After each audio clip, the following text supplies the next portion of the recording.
Katedra žurnalistiky Katolíckej univerzity v Ružomberku otvorila svoje dvere pre zasvetených v rámci mediálneho školenia Zasvetený online 2.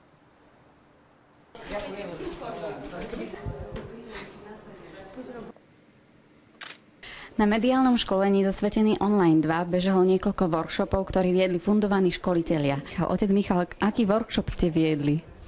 Ja som viedol workshop o správe a údržbe internetových stránok. A ako ste vnímali svojich študentov? Boli pilní, pracovali, rozumeli danej problematike? Tak myslím si, že máme takú veľmi veľkú skupinu, aj veľmi rozmanitú. Niektorí sú veľmi zbehlí a zdatní, niektorí menej, takže je aj trochu treba takého individuálneho prístupu, ale je určite vidieť veľký záujem a také nadšenie. Určite našich divákov bude zaujímať, ako vy, otec Benediktín, ste sa vôbec dostali k takejto oblasti webových stránok.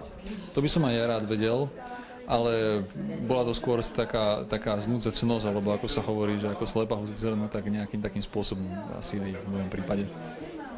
Prináša vám táto práca radosť?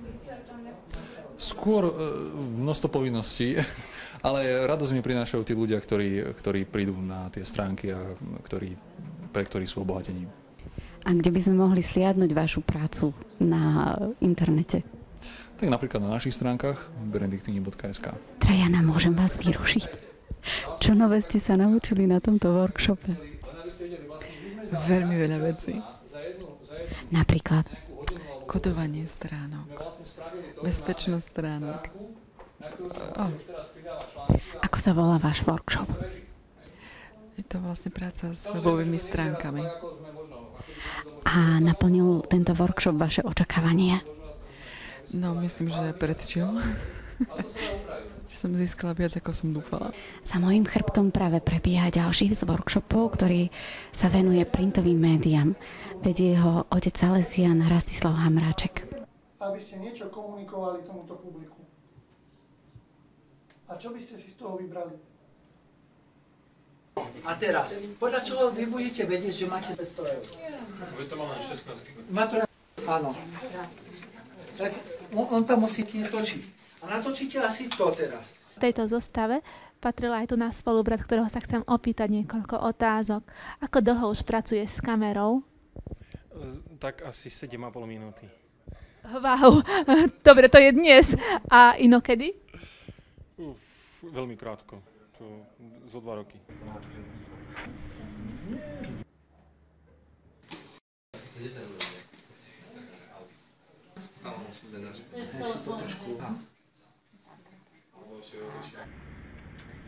Projekt DigiŠkola. To deti robili, ja som akože s nimi to robil. Jedna otázka je preto, aby ja som neurobil práve také chyby, že sa...